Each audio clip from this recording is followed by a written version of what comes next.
மனைவி, ஒரு சூப்பர் படம் வந்திருக்கு, நீ கிளம்பு, நம்ம நைட் ஷோ போலாம். இல்லடா கனவா, எனக்கு டயர்டா இருக்கு, வீட்டு வேலையும் நிறைய இருக்கு, நம்ம இன்னொரு நாள் போலாம். சரி, ஓகே. மனைவி, நீ கிளம்பு, நம்ம வெளியே போய் சாப்பிடலாம்.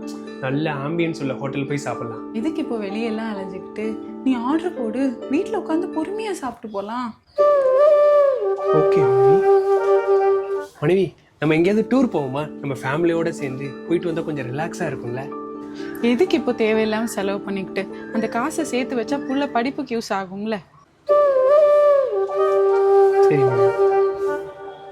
மனைவி, என்ன ஆச்சு உனக்கு? நீ முன்னாடிலாம் இந்த மாதிரி இல்லையே. எனக்கு என்ன ஆச்சுடா கனவா, உனக்கு பிடிச்ச மாதிரி இருக்க ட்ரை பண்றேன். எனக்கு பிடிச்ச மாதிரியா? ஆமா. டேய் கனவா, சூப்பர் படம் ஒன்று வந்திருக்கு, தியேட்டர் போலாமா? மனைவி, இன்னைக்கு நீ ஆஃபீஸில் ரொம்ப வேலை இருக்கு, நம்ம இன்னொரு நாள் போகலாம், சரியா? டேய் கனவா, இன்னைக்கு நம்ம வெளியே போய் சாப்பிடலாமா? வெளியே எதுக்குமா போயிட்டு, ஆர்டர் பண்ணி வீட்டிலே உட்காந்து சாப்பிடலாம். டேய் கனவா, என் ஃப்ரெண்ட்ஸ் எல்லாம் அவங்க ஃபேமிலியோட டூர் போயிட்டு வராங்க, நம்மளும் நம்ம ஃபேமிலியோட டூர் போலாமா? டூரா? அந்த காசை சேர்த்து வச்ச புள்ள படிப்புக்கு ஆகும்டி.